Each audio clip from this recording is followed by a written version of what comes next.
Bonjour à toutes et à tous. Bienvenue au H2 Breakfast du 23 mai 2025. Nous sommes heureux de vous accueillir pour ce webinaire organisé par Bretagne Développement et Innovation et destiné à vous apporter des informations sur l'évolution, le développement et de la filière hydrogène en Bretagne, des projets aussi bretons. Et aussi avec un focus sur des sujets clés qui concernent la filière hydrogène au global. Donc, ce matin, pour échanger durant 1 heure, donc jusqu'à 9h30, nous aurons le plaisir d'avoir à nos côtés, donc ce sera d'abord Franck Berger, cofondateur d'Eneralis, qui nous présentera l'écosystème EcoBraze 1, donc un projet qui se développe en Bretagne. Et puis, nous aurons ensuite une présentation par Héloïse Joly des enjeux et puis aussi un stand de pédagogie sur le bilan carbone et les intérêts donc, pour les PME et les ETI, étant donné que la réglementation évolue sans cesse. Et puis, pour terminer, Alexia Nardouin, donc référente hydrogène Bretagne-Normandie, Pays de la Loire, pour l'ADEME, nous apportera quelques éléments de précision et de compréhension concernant le nouvel AAP Innovation Démonstration H2, donc qui s'appelle IDH2. Je dis nouveau, mais un appel à projet qui est une suite aussi de l'appel à projet Brick Technologies. Mais bon, Alexia nous expliquera tout cela en détail. Donc, merci aux intervenants d'être avec nous ce matin. Et avant de commencer les interventions des uns et des autres, je me permets de vous partager quelques informations générales. Donc, la toute première, c'est, vous en avez peut-être entendu parler, ce sujet est assez nouveau, donc il y a une réflexion autour de l'IRIC. Vous allez me dire, qu'est-ce que l'IRIC? Donc, c'est l'incitation à la réduction de l'intensité carbone des carburants, d'où l'acronyme IRIC, qui devrait faire suite à la TIRERT, autre acronyme qui signifie donc taxe incitative relative à l'utilisation de d'énergie renouvelable dans les transports. Donc la TIRERT est aujourd'hui notre référence pour aider, soutenir la décarbonation dans la mobilité. Et néanmoins, il y a des éléments qui n'étaient pas pris en compte, ou en tout cas suffisamment pris en compte par la TIRERT, et notamment les éléments de la directive relative aux énergies renouvelables, dite RED 3. Et donc, l'enjeu de l'État, c'est de bénéficier à la fois d'une meilleure visibilité au niveau pluriannuel, au niveau de la filière, et au niveau de son action en faveur de la décarbonation de la mobilité, et puis donc la prise en compte de cette directive RED 3 dans un nouveau véhicule juridique, si je peux dire les choses ainsi, qui est l'IRIC. Ce dispositif est en cours de réflexion. Vous voyez, je vous ai mis un lien avec une consultation qui est en cours. Alors attention, parce que c'est jusqu'au 10 juin, ça va relativement vite.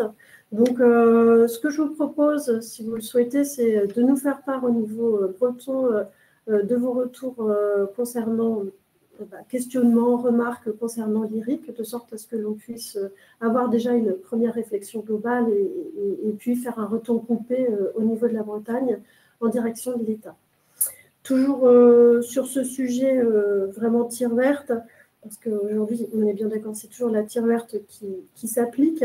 Nous aurons le 10 juillet prochain, à l'occasion de notre événement filière à Colpont, donc dans le 56, donc chez Sherwood. Donc, à cette occasion, nous aurons une présentation par France Hydrogène. Je n'ai pas encore le nom précis, mais en tout cas, c'est validé sur le principe. Donc, une présentation des modalités d'application de la tire verte. Nous savons tous ce qu'elle est. On a déjà eu des échanges dans ce webinaire à ce sujet, mais l'application, c'est encore l'étape suivante et on a pas mal de questions que nous allons faire remonter à France Hydrogène.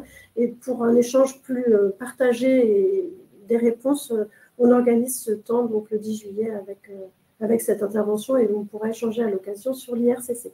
Voilà. Je profite aussi de ce temps de ce matin pour, bien entendu, vous évoquer les AAP ADEME. Alors, Alexiane, comme on l'a vu, Ardouin, qui est avec nous, présentera en détail l'AAP IDH2. Cela dit, il y en a un autre appel à projet qui est sorti il y a peu de temps. C'est celui qui concerne les véhicules utilitaires légers hydrogène.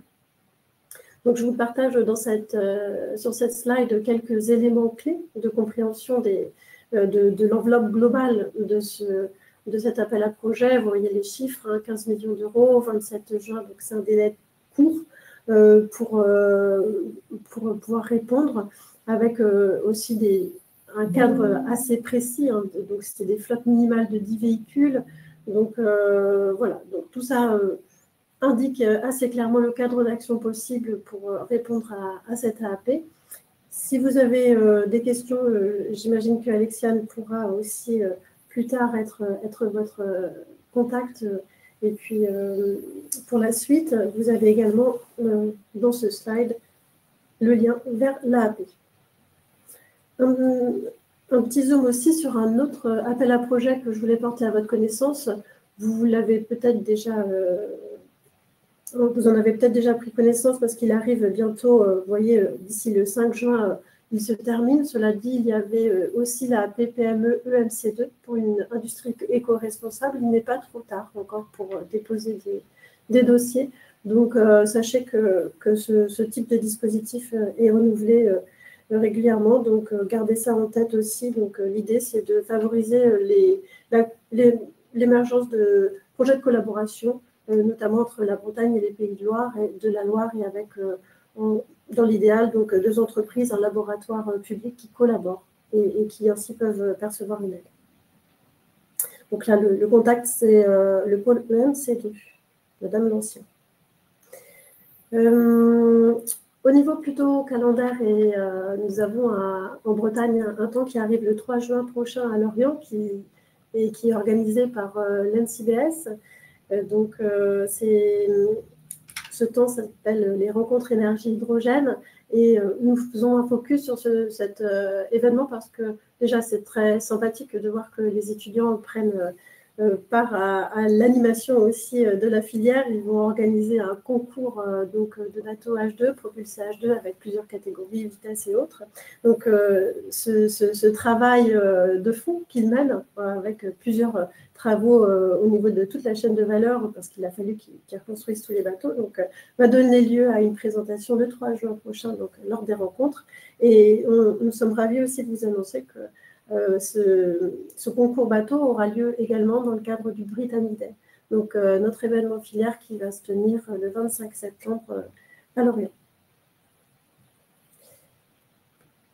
Alors, j'évoquais tout à l'heure la rencontre semestrielle Bretagne Hydrogène Renouvelable. Donc, voici pour rappel les informations clés, dates et heures. Si vous souhaitez vous inscrire, c'est d'ores et déjà possible sur le site Bretagne Hydrogène Renouvelable.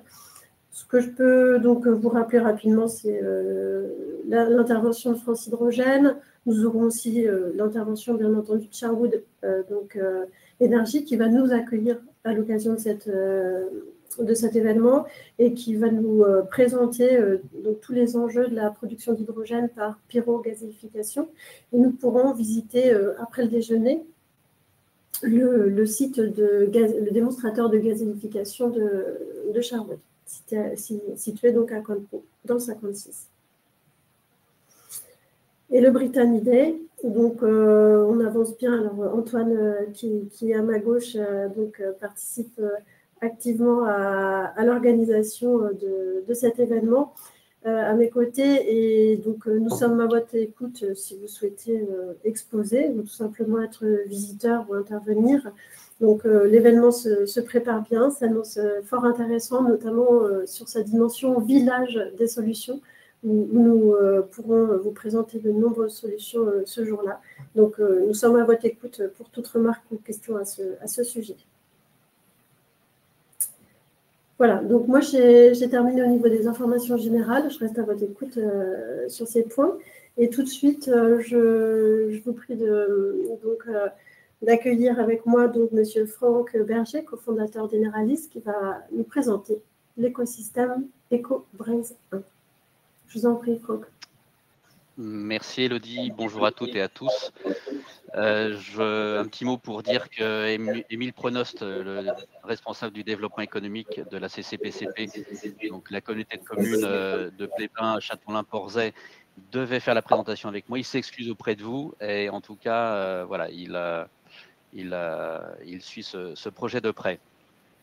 Alors, un petit mot effectivement pour vous présenter ce projet de boucle Écoage de Brézin sur le Châtelain et le Finistère. Nous sommes lauréats depuis le début de l'année comme boucle régionale en réponse à l'AAP de la région Bretagne. Rapidement, un petit mot sur l'agenda sur ces 10 minutes. Présentation du projet Écoage de Brézin qui est lauréat, la mise en place de la gouvernance et les conventions associées, l'étude d'opportunité qu'on va lancer sur les usages mobilité maritime, logistique et portuaire, le calendrier et le plan d'action qui est en cours. Alors, ce projet de boucle, en fait, il est né du travail d'Eneralis sur le territoire du Finistère et plus particulièrement à Châtelain. Pour ceux qui ne connaissent pas, Eneralis, c'est une société que l'on a créée avec mon associé Nicolas Mizzi en février 2021, avec pour objet le développement de sites de production d'hydrogène renouvelable en modèle semi-centralisé, c'est-à-dire qu'on produit à un endroit et on distribue sur une zone de chalandise de 0 à 200 km auprès des stations de distribution clientes partenaires. Ce projet de boucle, il est né de notre action, mais aussi du support que l'on a trouvé avec la CCPCP, donc la communauté de communes Plébin-Châtelain-Porzay, puisque on a un projet d'implantation à horizon 2027 d'une unité de production d'hydrogène vert à base de technologie électrolyse de l'eau, avec un démarrage avec un électrolyseur de 5 MW, donc une production de 2,2 tonnes par jour. Mais vous le voyez, on prévoit une montée en charge jusqu'à 20 MW. On prévoit en fait des projets qui sont en capacité de passer à l'échelle et qui ont un foncier suffisant pour pouvoir le faire, un écosystème, pour pouvoir suivre en fait l'écosystème d'usage. La particularité de ce projet, c'est que nous accueillons sur notre foncier une station de distribution, tout simplement parce qu'on est sur une zone géographique stratégique, puisqu'on est sur un nœud routier à mi-distance entre Brest et Quimper. On le verra juste après. Le partenaire qui nous accompagne sur cette partie station de distribution est Seven. J'espère que vous n'avez pas trop d'écho, parce que moi j'entends un petit peu d'écho de mon côté. J'espère que le son est bon de votre côté. Ok. Donc alors j'ai plus d'écho, donc c'est super. Et j'espère que vous m'entendez très bien. Donc ce projet de boucle, comme je le disais, est implanté pour la production et la première station de distribution à Châtelain, sur la communauté de communes de Plébin, Châtelain-Porzay. C'est un territoire qui a l'habitude et qui est historiquement dédié à la production d'énergie renouvelable, hein, que ce soit de l'éolien ou de la méthanisation, puisque aujourd'hui il est autonome à 20%, il a une autonomie énergétique à 20% au niveau du pays de Brest. On s'inscrit dans un projet d'extension du pôle économique du Pouillot sur Châtelain, qui va faire 18 hectares à horizon 2027 et qui a pour objet l'accueil en fait de projets industriels structurants dans le domaine des énergies renouvelables et de l'hydrogène vert mobilité. Alors là, vous avez, on va passer rapidement, mais c'est en tout cas la zone d'activité de l'OSPAR, hein, les 18 hectares qui sont en cours d'aménagement et d'études d'aménagement, et donc on aura un foncier de 2,6 hectares sur cette zone d'activité. Et pour la petite histoire, EHM, qui est un des partenaires du projet, bien connu,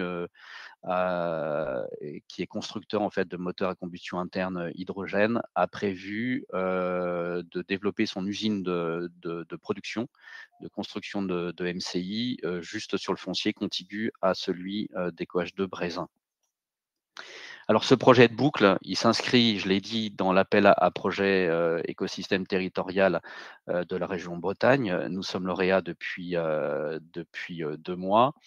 L'objectif, c'est d'amorcer vraiment le développement d'une filière de production et d'usage d'hydrogène renouvelable à l'échelle d'un territoire qui doit passer à l'échelle, qui est le Finistère, avec un objectif qui est la décarbonation pardon, des mobilités terrestres et maritimes au vu de la proximité d'un certain nombre de ports proches de Châteaulin.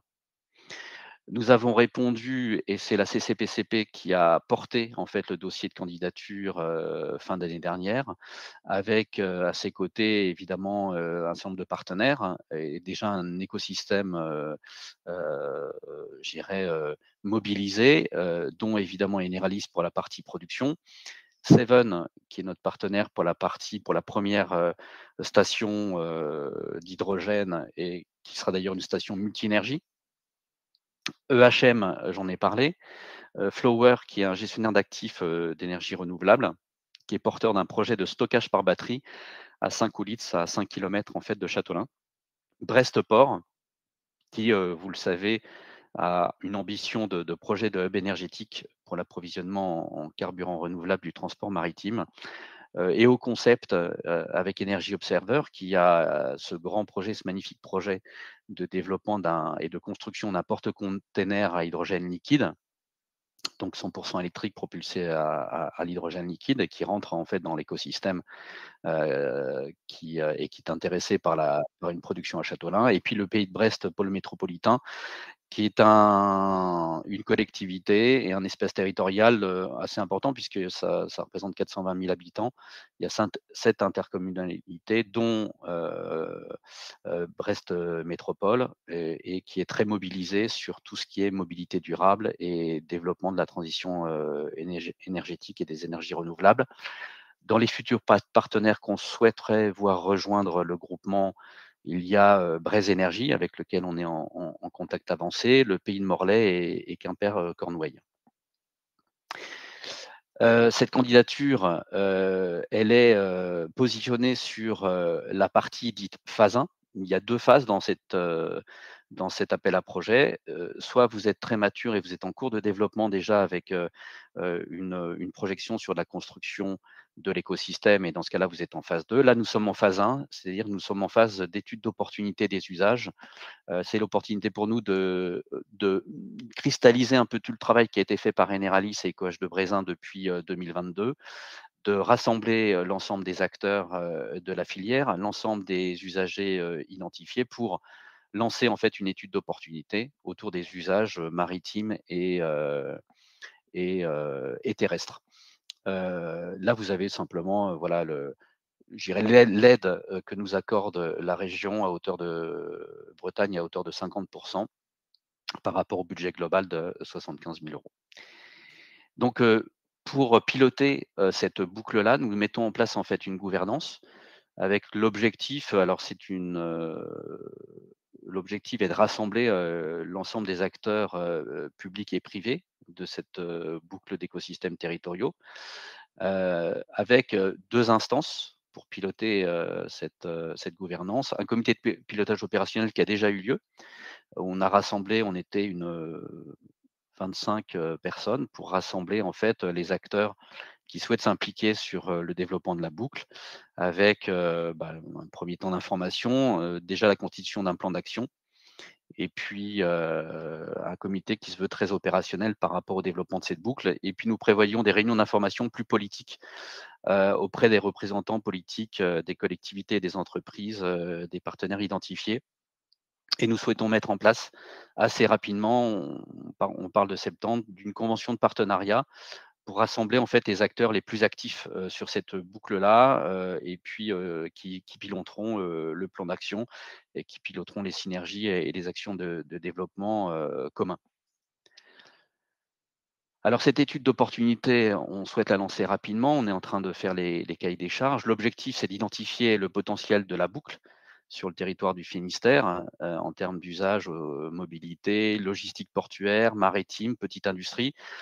À horizon court terme, c'est-à-dire 3 ans, moyen terme 10 ans, et aussi et surtout de qualifier les premiers usagers. Qualifier les volumes, les flux, que ça soit interne au Finistère ou venant des autres des autres boucles. Ce qui est intéressant en fait dans cette boucle-là, c'est que de notre point de vue et du point de vue de la région, elle est complémentaire aux 2 autres boucles existantes, qui sont d'une part Saint-Brieuc, Saint-Malo, d'une part et d'autre part, Lorient. Donc avec ces 3 boucles, on a quelque chose, un maillage territorial cohérent et complémentaire et interactif aussi entre toutes, ces boucles-là. Cette étude prendra bien sûr en compte les études existantes. Maximilien Lemaine, de la région Bretagne qui pilote, tout le plan hydrogène, nous a fourni toute une liste en fait d'études existantes et on va repartir de ces études-là pour, les compléter et analyser, les opportunités et les premiers usagers, court terme. Le financement, bien, il y a l'aide de la région, j'en ai parlé, à hauteur de 50 la CCPCP, qui, va contribuer à hauteur de 20 et Eneralis, Seven et un 3e partenaire qui est pratiquement identifié pour le complément, c'est-à-dire les 30 restants. Cette étude d'opportunité, elle est assez classique, elle est type ADEME, donc on a repris les trames, de l'ADEME pour, s'inscrire quelque part dans les sujets études d'opportunité, études de faisabilité, et planning de développement. Je ne vais pas le détailler là, mais je vous ai mis, la trame du cahier des charges qui est en cours de préparation. Les livrables attendus, ils sont assez classiques, mais assez précis aussi. L'idée est d'avoir un état des lieux, des flottes étudiées, des analyses comparatives multi-énergie. Et on sait que l'hydrogène n'est pas là pour concurrencer le tout électrique, mais est bien là pour identifier les usages qui ne sont pas couverts par le tout électrique pour être éligible vraiment à l'hydrogène et être pérenne. Un tableau récapitulatif des projets de conversion de flotte confirmés par chaque partenaire avec les bilans de flux de marchandises de personnes pour chaque partie prenante. Un tableau avec les potentiels consommateurs d'hydrogène, mobilité et autres usages, leur localisation, la consommation annuelle, et puis une cartographie en fait des flux qui permet de voir l'interaction que peut avoir la boucle Finistère avec aussi les autres boucles pour une cohérence de maillage territorial. Le calendrier dans lequel on s'inscrit, donc on est en train d'élaborer toute la partie dossier de consultation des entreprises, de cette étude d'opportunité. On va lancer la consultation début juillet. Date limite de réception des offres est prévue au 1er septembre, audition des candidats évidemment, et une notification fin septembre. Et ensuite, on est parti pour 6 mois d'études d'opportunité avec je dirais une particularité qui est aussi une participation à l'animation du territoire qu'on a prévu de faire et une restitution à horizon mai 2026, pardon. On va finir par le plan d'action pour que vous ayez un petit peu la visibilité globale. Donc comme je l'ai dit, on a démarré les réunions d'échange et la gouvernance. En septembre 2025, on va faire une convention des partenaires les plus actifs sur la boucle et qui piloteront le plan d'action. Fin septembre, le lancement de l'étude d'opportunité. Le 4e trimestre, une réunion de communication auprès des partenaires et notamment des dirigeants et des présidents de collectivités. Mars-avril, alors c'est pas mars-avril, c'est mai 2026 pour la restitution de l'étude d'opportunité. Et puis dans le même temps, sur 2026, on va avoir 2 grandes préoccupations. Première préoccupation au 1er semestre, c'est l'animation des opérations de sensibilisation et de communication à l'animation du territoire, avec des événements, des essais véhicules, des participations à des salons. Et le 2e semestre verra, je dirais, à partir des éléments de l'étude d'opportunité, l'élaboration de la suite. Un planning cette fois-ci de développement, d'investissement autour de la production et de la première station de distribution de cette boucle écosystème territorial région Bretagne. Voilà pour cette présentation de cette boucle éco H2 Braise 1. Merci beaucoup pour cette présentation très claire. Franck, je pense que donc on a eu pas mal d'éléments détaillés. N'hésitez pas si vous avez des questions dans le chat à les indiquer, dans le chat où on rediscutera aussi après l'intervention d'Héloïse Joly. Quoi qu'il en soit, nous sommes ravis d'accueillir ce nouveau projet de boucle H2 au Finistère. C'est une très belle nouvelle. Sans plus attendre, je vais donner la parole à à Madame Joly, pour Héloïse Joly, pour une présentation donc, des bilans RSE, enjeux et opportunités pour les entreprises PME, ETI bretonnes. Héloïse, je vous laisse partager votre présentation parce qu'il me semble qu'il y a des petites animations que vous souhaitez utiliser pour cette présentation. Donc l'enjeu, c'est bien de comprendre quelles sont les opportunités pour les entreprises du territoire. Oui, est-ce que vous m'entendez correctement? Vous m'entendez bien? Oui. Très bien, okay, oui. Super. Merci. Eh bien, bonjour à toutes et tous. Donc oui, mon intervention, comme Élodie vient de le signaler, porte sur le bilan carbone. Et donc je suis Héloïse Joly, consultante en transition bas carbone chez Ridge Conseil. Alors un petit mot sur cet acteur, parce que je ne suis pas sûre que vous en ayez entendu parler, il est apparu récemment. En fait, Ridge Conseil, nous sommes, si ça veut bien fonctionner, voilà. Nous sommes l'ancienne branche expertise comptable et conseil du cabinet KPMG, branche qui a pris son indépendance au début de l'année 2025. Et donc nous accompagnons les entrepreneurs sur différents sujets, droit, expertise comptable, mais aussi les aspects RSE et donc notamment la transition bas carbone. Nous avons à peu près 200 implantations en France, dont des bureaux à Rennes, Vannes, Brest, Saint-Malo par exemple. Donc nous sommes également présents en Bretagne. Voilà pour une présentation très rapide du cabinet de Ridge Conseil. Et j'en viens au vif du sujet. En quoi pourrais-je être concernée par le fait d'établir le bilan carbone de mon entreprise? Mon propos va s'articuler en 3 temps. D'abord, faire le point sur ce que nous dit précisément la loi française, à qui cette loi s'adresse. Ensuite, quels peuvent être les intérêts du bilan carbone pour les acteurs qui ne seraient pas obligés par la loi? Et puis, en troisièmement, vous expliquer le déroulé concret d'un bilan carbone et vous parler d'un dispositif de financement également. Alors, tout d'abord, que nous dit la loi française, qui est obligé précisément? Dans le secteur privé, ça va être les entreprises de plus de 500 personnes, de plus de 500 salariés. Pour le public, ce sont les collectivités et les intercommunalités, de plus de 50 000 habitants, ainsi que les établissements publics de plus de 250 agents. À quelle fréquence ces acteurs sont-ils tenus d'établir un bilan carbone? Tous les 4 ans pour les entreprises, un petit peu plus fréquemment tous les 3 ans pour le secteur public. Et concrètement, à quoi sont-ils tenus? Que doivent-ils faire? Eh bien, ils doivent, mesurer et établir le reporting de l'ensemble, des émissions de gaz à effet de serre de leur chaîne, de valeur, que ce soit les émissions directes qui dépendent directement d'eux ou, indirectes, de leur organisation. La nuance, a son importance et j'y reviendrai, ensuite. Et puis, il ne s'agit pas seulement, de compter pour compter. L'idée, c'est de compter pour savoir, et de savoir pour agir dans l'objectif de réduire effectivement, les émissions de gaz à effet de serre. Est-ce que le bilan est rendu public? Absolument, enfin en tout cas pour les obligés, ils doivent, publier, leurs éléments, alors avec, plus ou moins de détails, hein, sur, une plateforme qui est gérée par l'ADEME et donc que je vous ai mise, à l'écran. Et puis il y a également une sanction, prévue, par les textes en cas de non-respect, enfin en cas de non-établissement du bilan carbone ou de non-transmission à l'administration, qui est prévue donc, par les textes. Et je vous ai remis ici, les principaux, textes de loi qui reprennent, l'ensemble des éléments que je viens de vous présenter.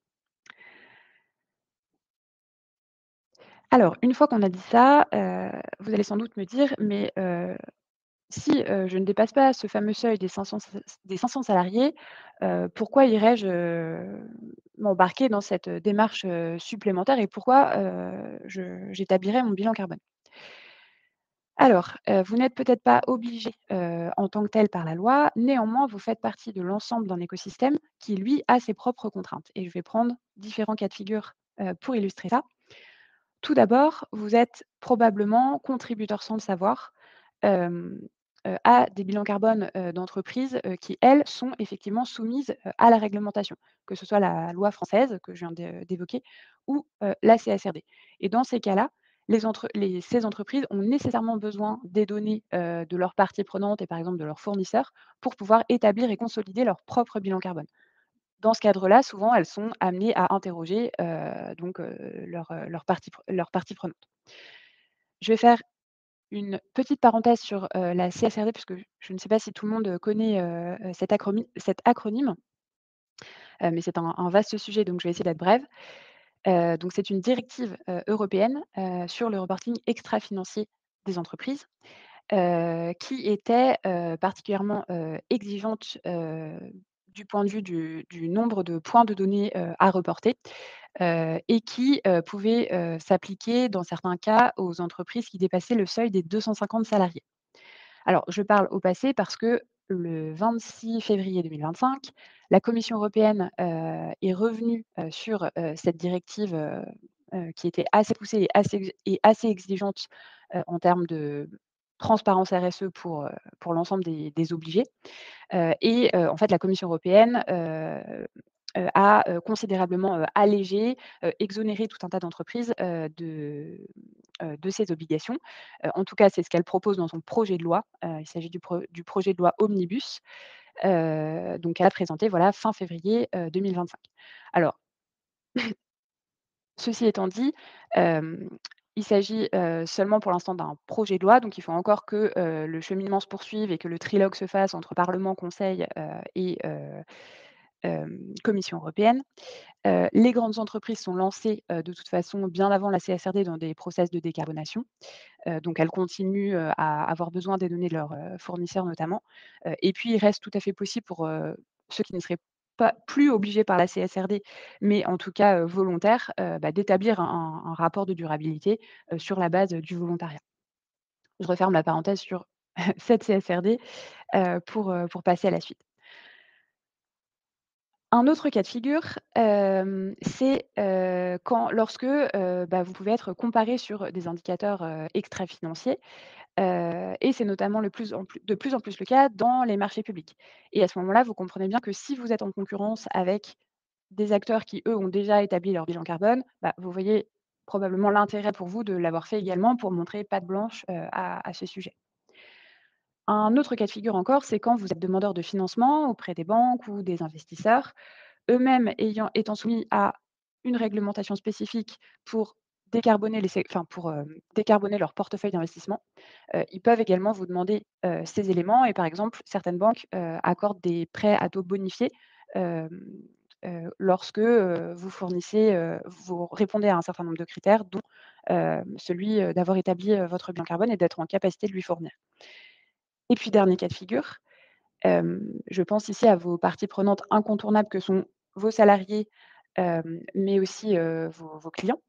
Heu, Ils peuvent être sensibles à la problématique et le fait d'avoir établi votre bilan carbone peut être donc bénéfique du point de vue de votre image de marque dans ce cadre-là. Donc cette slide est chargée, mais le message clé qu'on peut en retenir, c'est que Heu, en matière de bilan carbone, l'idée à mon avis, c'est pas tant de raisonner en termes de seuil, de nombre de salariés ou, de seuil réglementaire, mais plutôt de raisonner en termes de contexte économique global, sur, des critères tels que, l'image de marque, la concurrence, les aspects de financement, et cetera. D'autres, intérêts à établir, son bilan carbone, c'est également, un intérêt, financier.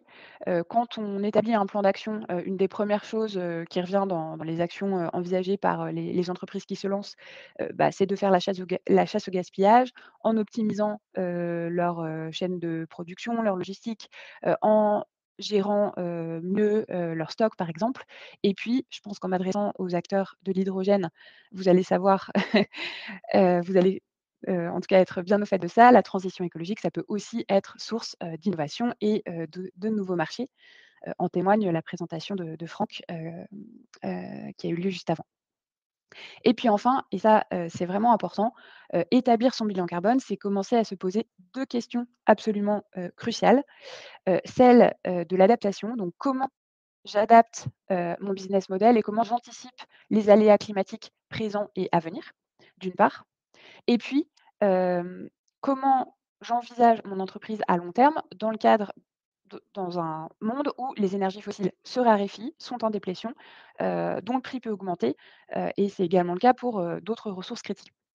Donc derrière le bilan carbone et derrière ces aspects réglementaires, il y a bel et bien des aspects absolument stratégiques.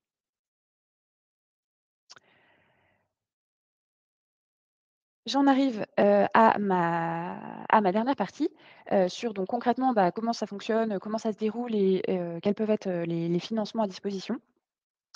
Le déroulé type d'un bilan carbone, c'est toujours la même chose. D'abord, on commence par bien définir, les moyens à y allouer, le périmètre, à se mettre d'accord sur les objectifs. Ensuite, et c'est souvent la phase la plus longue, on vient collecter des données. Donc tout d'abord, on définit précisément une liste de données précises, à récupérer pour pouvoir établir le bilan carbone. Donc là, très concrètement, je parle de kilowattheures consommés, de litres de carburant, achetés, d'euros dépensés dans tel ou tel type de service, heu, de tonnes de matières premières, achetées pour faire, fonctionner mon activité. Une fois qu'on a collecté tout ça, on vient associer à chacune de ces données d'activité un facteur d'émission, spécifique et adapté à la donnée en question pour, eh bien, traduire tout ça en tonnes équivalent CO2 ou en kilos équivalent CO2, pardon. Et puis une fois qu'on a obtenu les résultats, eh bien, l'idée c'est, d'établir, un plan de transition dans l'objectif de, d'année en année, réduire, ces émissions. Également, on peut organiser des actions de sensibilisation pour, voilà, hem, faire s'impliquer les parties prenantes, les salariés, les fournisseurs, et cetera. Pour quels résultats concrètement et quel type de livrable? Qu'est-ce qu'on obtient concrètement quand, on se lance dans un bilan carbone? Bah, un résultat, ici, vous voyez sur la slide 2 103 tonnes équivalent CO2. Alors c'est peut-être pas un chiffre qui vous parle, énormément, c'est pour ça qu'on vient le décliner, donner des équivalents CO2 en termes de, nombre d'allers-retours Paris-New York en avion, par exemple. Et puis surtout, ce chiffre, qui est pas très parlant, quand on le regarde tout seul de son côté, on vient le décliner de différentes manières et notamment on vient le décomposer. Ici, on voit que dans cet exemple, ce qui ressort, les plus gros postes du bilan carbone de l'entreprise, bah, ça va être, la fabrication, des bâtiments qu'elle utilise, les matières premières, les intrants qui rentrent, dans son process de production et puis l'utilisation des véhicules opérés par l'entreprise, concrètement, le carburant consommé. Donc on vient décliner ça de différentes manières, on vient sur, l'incertitude, on peut établir, des fiches actions pour, cibler les différentes actions à mettre en œuvre. On peut également, et c'est l'intérêt, venir essayer de chiffrer, le gain GES permis par la mise en place de telle ou telle action. Ici, sur l'exemple de l'éco-conduite, ça serait par exemple -10 -6 pardon sur, le bilan carbone, total de l'entreprise si l'action est mise en œuvre et se déroule tel que prévu. Heu, voilà un petit peu pour, ce qu'on obtient à la fin, d'une telle démarche. Et puis, pour terminer, la bonne nouvelle, c'est qu'il existe un dispositif, de financement qui a été spécifiquement conçu pour, les entreprises qui ne sont pas obligées par la loi, donc pour les entreprises de moins de 500 salariés. Heu, Ce dispositif donc s'appelle le DIAG Décarbonation. Il est porté par, BPIFrance, et financé par l'ADEME et concrètement, de quoi il s'agit? Bah, de l'intervention, d'un expert qui a été référencé, par BPIFrance et qui est habilité pour vous accompagner sur ce sujet. Donc à cet égard, Reed Conseil, par exemple, fait partie des cabinets, référencés par, BPI, sur les DIAC Décarbonation. Et voilà, cet expert vient, vous accompagner du début à la fin. Donc très concrètement, hein, sur toutes ces étapes-là que je montrais, précédemment, heu le consultant vous accompagne de la définition du périmètre jusqu'à, la co-construction, du plan d'action. Ici. Hem, Également, ce qui est intéressant, je trouve, dans le DIAC Décarbonation, c'est que, BPIFrance prévoit, qu'on vous remette une synthèse communicante qui est un résumé en 4 pages de la démarche, de vos principaux résultats, de bilan carbone et puis également, de votre plan d'action et c'est typiquement le genre de document, hem qui peut être, intégré dans une réponse à un appel d'offres, dans un dossier de demande de financement. Vous avez la démarche récapitulée, et vous pouvez, la diffuser. En tout cas, elle est pensée pour. En termes de coût, un DIAC Décarbonation, donc c'est 10 000 €, et BPI France vous permet de bénéficier, si vous êtes éligible, d'une subvention à hauteur de 4 000 €, ce qui vous permet de bénéficier d'un reste à charge de 6 000 € hors taxes, pour ce dispositif. Et vous pouvez, tester votre éligibilité en quelques clics sur le site du DIAC Décarbone Action. Je vous ai mis, le lien, dans la présentation, voilà, si vous êtes, intéressé. Un dernier mot, pour terminer, ne restez pas dans l'idée peut-être, qu'un bilan carbone en 2 ou 3 semaines auprès d'un prestataire, on peut l'obtenir. Heu, pour, heu, respecter correctement toutes les étapes que je vous ai montrées précédemment, bah, ça nécessite du temps, ça nécessite d'aller collecter de la donnée, d'aller interroger, éventuellement vos fournisseurs, et donc vous comprenez bien que ça ne peut pas se faire en un claquement de doigts. C'est pour ça que Heu, je vous encourage à anticiper, si, vous avez l'idée de le faire pour pas être pris au dépourvu au moment où, par exemple, votre banque, pourrait vous le demander. Voilà, j'ai fait le tour, j'espère avoir respecté le temps imparti, et puis je me ferai un plaisir de répondre, à vos questions un peu plus tard, si vous en avez. Merci Héloïse pour cette présentation. On voit tout l'intérêt justement de la démarche globale. On évoquait en début de webinaire les solutions telles que les supports tels que les appels à projets pour les véhicules utilitaires, mais on voit aussi avec votre présentation le pourquoi aussi de toutes ces démarches qui sont portées et appels à projets qui sont portés par l'ADEME. Donc merci pour cette présentation. N'hésitez pas donc à questionner Héloïse si besoin par le chat. Et donc naturellement, mon regard se porte désormais vers la présentation d'Alexiane Ardouin, donc référente hydrogène de Bretagne, Normandie, Pays de la Loire pour l'ADEME. Pour une présentation d'un des dispositifs que l'on a évoqué précédemment, avec un focus ce matin, Alexiane, sur la AP Innovation et Démonstration H2. Merci. Oui, merci Élodie. Donc, bonjour à toutes et à toutes. Donc Alexiane Ardouin, effectivement, donc référente hydrogène, en direction régionale pour l'ADEME, donc pour les régions Bretagne, Normandie et Pays de la Loire. Merci pour l'invitation parce que ça permet également de me présenter puisque je suis arrivée sur le poste en début d'année. Donc, effectivement, le but de la présentation aujourd'hui, c'est, de vous présenter le nouvel appel à projet, donc innovation et démonstration, hydrogène, qui est sorti maintenant il y a quelques semaines. Je vous ai remis, le lien, vers, le site web de l'appel à projet, hein, comme d'habitude, l'appel à projet a été publié sur le site Agir, où vous pouvez retrouver, l'ensemble des documents, donc cahier des charges, les différents documents, pour y postuler.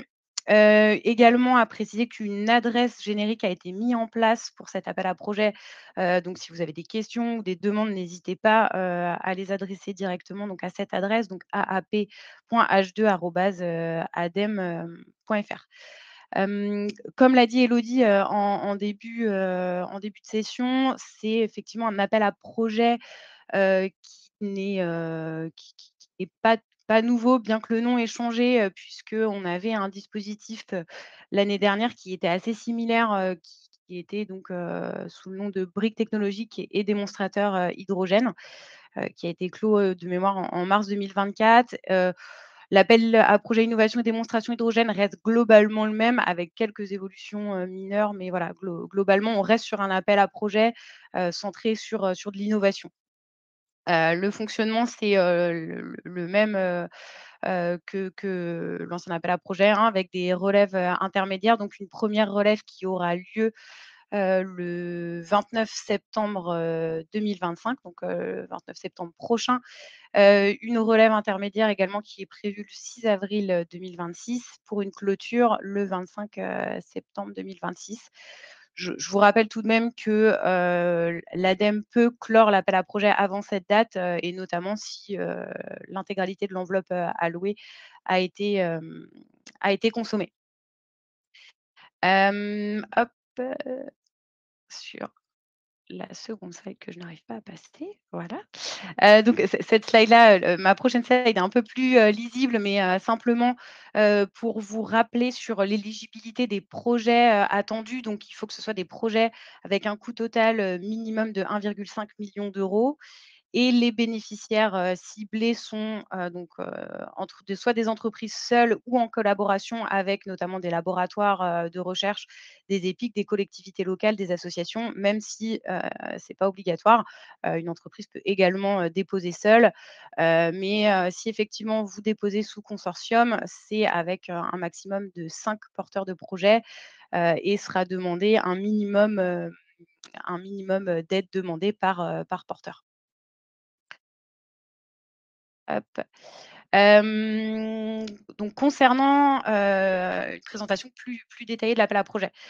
Donc juste pour rappel, cet appel à projet, il s'inscrit dans le cadre de la stratégie nationale de l'hydrogène décarboné en France, qui a été annoncée en 2020 et actualisée le mois dernier. Cet appel à projet, il a plusieurs objectifs. Dans son volet déjà briques technologiques, l'objectif est de développer ou d'améliorer des composants et systèmes qui sont liés à la production, au transport d'hydrogène et à ses usages. Et sur un volet plus démonstrateur, de soutenir des projets de démonstrateurs, de pilotes ou de premières commerciales pour développer et structurer la filière. Donc les projets proposés, ils devront s'inscrire dans au moins un des 4 axes que je vais citer ci-dessous, avec donc le premier axe, donc briques technologies, composants et systèmes. Donc là, on parle, seront éligibles des projets qui pourront porter sur l'un des maillons de la chaîne technologique de l'hydrogène, que ce soit de la production à son utilisation finale et pour des applications dans les secteurs de l'industrie, du transport et de la mobilité ou de l'énergie et des réseaux. Par exemple, on peut citer des projets, sont éligibles des projets qui portent sur des composants et systèmes qui sont liés à la production d'hydrogène, alors notamment par électrolyse, même si comme l'année dernière sur Briques Technologiques, toutes les formes de production sont éligibles, mais à préciser tout de même que la production par électrolyse sera favorisée. Sont éligibles également des projets portant sur des composants et systèmes qui sont liés au conditionnement, au transport et à la distribution d'hydrogène sous forme comprimée ou autre. Et également, et là c'est une nouveauté par rapport à Briques Technologiques, sont éligibles des composants et systèmes et auxiliaires nécessaires à l'exploration ou à la production d'hydrogène naturel. Bien que, et j'attire votre attention là-dessus, les travaux d'exploration et d'exploitation en eux-mêmes de mines hydrogène ne sont pas éligibles à l'appel à projet. Donc ça, c'est des exemples, hein, donc c'est une liste vraiment non exhaustive, mais c'est simplement pour illustrer sur cet axe, sur ce premier axe, un peu les projets éligibles. Sachant également dans cet axe 1 et en nouveauté par rapport à Briques Technologiques, sont également éligibles les projets de mise en place d'infrastructures d'essai et d'expérimentation sous couvert, sous la condition qu'ils soient ouverts en fait à plusieurs utilisateurs et sur une base transparente.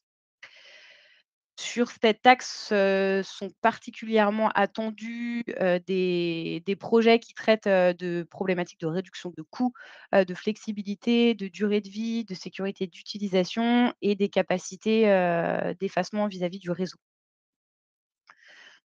Sur l'axe 2, donc pilote ou première commerciale innovant, donc industriel, réseau et fourniture d'énergie, vont être attendus des projets, des pilotes qui valident la technologie sur l'emploi de l'hydrogène et ou du e-méthane après méthanation dans une logique de décarbonation de l'industrie. Des pilotes également innovants et viables économiquement, on en reviendra tout à l'heure, mais qui permettront d'explorer d'autres aspects de l'interaction entre réseau électrique et gaz. Et également, sont éligibles et sont attendus des solutions innovantes de fourniture d'électricité décentralisée à partir d'hydrogène. Sur l'axe 3, donc conception et démonstration de nouveaux véhicules ou équipements, là, le titre est assez clair, hein, c'est des innovations relatives aux équipements, par exemple des réservoirs de piles à combustible, leur intégration dans les véhicules et la démonstration de nouveaux véhicules électriques hydrogène innovants. Donc, par véhicule, on entend poids lourds, véhicules utilitaires légers, navires maritimes et fluviaux, matériel roulant ferroviaire et du off-road. Et les projets proposés peuvent également porter sur des innovations relatives aux moteurs thermiques hydrogène. Et là, on va cibler prioritairement les usages maritimes, fluviaux et ferroviaires et off-road, ainsi que la réduction des NOx et l'amélioration de l'efficacité énergétique. À noter pour cet axe que sont également éligibles les infrastructures d'alimentation en hydrogène qui permettent l'expérimentation des prototypes éligibles que je viens d'évoquer. Et donc sur l'axe 4, axe donc écoception et recyclabilité, donc c'était un axe, je dirais transverse, qui pourra être mobilisé en complément des autres axes de l'appel à projet. Et donc comme son nom l'indique, on est sur des enjeux de réduction d'utilisation des matériaux, d'eau également, et tous les projets portant sur de l'éco-conception ou de la recyclabilité des systèmes, des procédés ou des produits. Et notamment sont attendus des projets sur la problématique de l'eau liée au déploiement de l'électrolyse. Concernant les projets cibles, donc je l'ai dit tout à l'heure, hein, peuvent déposer effectivement des entreprises seules ou en collaboration, en consortium avec 5 porteurs de projets maximum, et tout type d'entreprise, donc petites, moyennes et grandes, des organismes de recherche et en consortium, comme je le disais tout à l'heure, avec des EPIC et des associations, enfin voilà, diverses structures. Sur l'entrée de projets, sont attendus des projets avec un minimum de TRL de 5 à 6 pour permettre une sortie en fin de projet avec un TRL de 8 à 9. Tout simplement parce que l'un des critères également qui va être regardé dans l'instruction, c'est la maturité de la solution qui doit permettre à la fin du projet à la fois sa réplication, sa commercialisation et son industrialisation. Donc sera regardé également cette capacité à répondre à une demande du marché. Et là, vous retrouvez justement les différents critères qui seront regardés sur les dossiers. Donc, le caractère innovant et la valeur ajoutée du projet, la capacité financière et opérationnelle du consortium, les bénéfices sociaux et structuration de la filière, les bénéfices environnementaux et les bénéfices économiques et, comme je le disais tout à l'heure, la réplicabilité de la solution.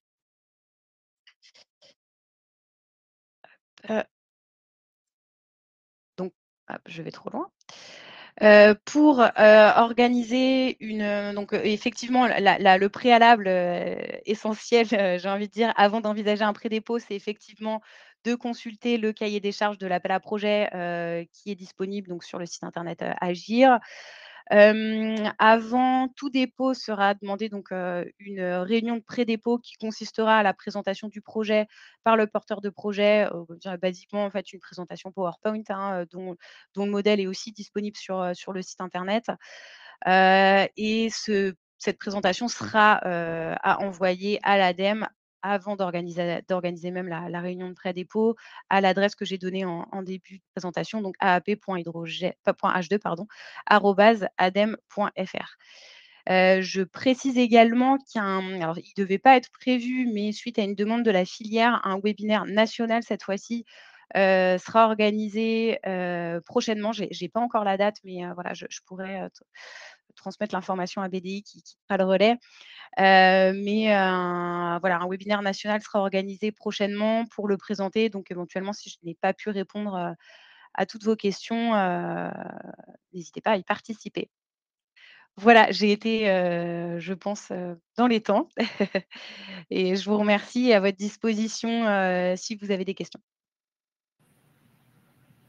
Merci Alexiane, c'était très complet. Je vois qu'il y a effectivement 3 questions qu'on peut citer. On va démarrer le temps d'échange. On va commencer par donc, les 3 questions concernant l'AAP ADEME, donc IDH2. Est-ce que c'est possible pour une association de participer? Ce sera la première question portée par Sophie Kouka. Quelle est la deadline pour la réunion de pré-dépôt? Nous interroge Lénaïque Melaza. Et donc, Justine Saint-Hilaire, donc une question sur le système d'injection hydrogène dans le carburant des moteurs thermiques existants, donc permettant de réduire la consommation des NOx. Est-ce que ce type de solution est éligible au titre de l'axe 3? Ok, alors je vais répondre du coup par ordre chronologique. Donc, est-ce possible de participer si on est une association? Effectivement, mais dans la base d'un consortium, en fait, avec une entreprise ou comme je le disais au tout départ, une association peut également participer en consortium, tout à fait. La deadline pour la réunion de pré-dépôt, alors il n'y a pas eu de deadline annoncée, sachant que, comme je disais tout à l'heure, il y a plusieurs relèves pour cet appel à projet. Donc, à vous, en fonction effectivement, si vous voulez, si le but est de déposer pour la relève intermédiaire du 29 septembre, effectivement, s'y prendre assez tôt pour contacter, contacter sur l'adresse que je vous ai donnée au début. Et après, si effectivement on est hors des délais, ça sera pour la relève intermédiaire suivante. Et voilà, j'ai pas de date précise à vous donner là-dessus. Alors, En fait, il faut vous contacter, Axiom, c'est ça? Oui, plutôt, ouais, je pense que voilà, vous présentez sur l'adresse et présenter le projet dans les grandes lignes sans pour autant envoyer tout de suite une présentation PowerPoint. Mais voilà, n'hésitez pas à contacter l'adresse générique. Hop, pour rappel, un système d'injection hydrogène dans le carburant des moteurs thermiques existants permettant de réduire les NOx est-il éligible à l'axe 3, au titre de l'axe 3? Et verriez-vous l'intérêt, deuxième question de Michel Graal cette fois, verriez-vous l'intérêt d'organiser une solution de transport interurbain à propulsion H2 entre 3 boucles bretonnes? Bon, ça, c'est peut-être pas spécifiquement. Voilà. Du coup, pour la question de système d'injection hydrogène, oui, éligible à l'axe 3, oui, effectivement, ça rentre, ça peut rentrer dans l'axe 3. Encore une fois, je vous propose, n'hésitez pas pour bien préciser ce que voilà, il faudrait avoir un peu plus les détails sur le projet, donc n'hésitez pas à contacter l'adresse générique, mais sur le principe, ouais, ça rentrerait, l'opération serait éligible à l'axe 3, tout à fait. D'accord. Et toute solution de décarbonation des transports interurbains par nature aussi. C'est noté. Il y avait une petite question, je me permets d'accélérer un petit peu, pour Rich Conseil. Merci en tout cas, Alexiane, pour ces précisions. C'était juste pour Héloïse, une petite question concernant le domaine d'intervention de Rich uniquement en Bretagne. Non, c'est ce que vous nous indiquiez, Héloïse. Oui, tout à fait. Oui, enfin, là, je vous ai parlé des locaux, de nos locaux en Bretagne, mais on intervient sur toute la France. Donc, n'hésitez pas à me contacter si vous avez des questions. D'accord. Donc, merci à tous pour... je vois une petite question qui arrive peut-être encore. Donc, on ne manquera pas de vous donner des nouvelles de l'écosystème éco-bréisin, donc représenté ce jour par Franck Berger et aussi au titre de la CCPCT. On vous communiquera, là je vois qu'il y a une date qui est indiquée par M. Chavaldini sur le webinaire ADEME pour la PhD, 10 juin, on reviendra vers vous pour confirmer tout ça. Bien entendu, on n'y manquera pas. Et quelques infos pour terminer les échanges. N'hésitez pas, ça c'est un appel, si vous êtes intéressé, à nous partager vos opportunités professionnelles pour qu'on puisse les relayer auprès de la filière. Exemple, donc Janie, donc vous voyez le logo apparaître, qui est actuellement en recherche d'un responsable développement Grand Ouest. Donc, monsieur René Levourche sera à votre disposition pour échanger concernant cette opportunité. Mais globalement, voilà, nous sommes aussi là pour relayer ces opportunités. Donc, à votre écoute. Et puis l'agenda des temps à venir. Donc, petit rappel rapide, 3 juin prochain, rencontre énergie hydrogène. Le 5 juin, l'Open de la transition écologique et énergétique à Saint-Brieuc. Du 10 au 15, on ne pourra peut-être pas manquer le village hydrogène au Mans. Donc, au niveau de la 5 jours très intéressants pour la mobilité terrestre décarbonée. Et du 24 au 25, les assises de la transition énergétique. On se retrouve le 27 juin pour le H de Breakfast. On parlera notamment écosystème donc Briochin, Malouin avec Armand H2, donc Valorem avec Benjamin Le Goulirec donc se présentera cet écosystème, et on aura aussi le plaisir de donner la parole à Terega pour parler formation. Voilà, et puis du 1er au 3, la Bretagne sera présente aux Journées France Hydrogène à Lyon, l'occasion de faire remonter tous les sujets qu'on a évoqués, notamment relatifs à la tire verte.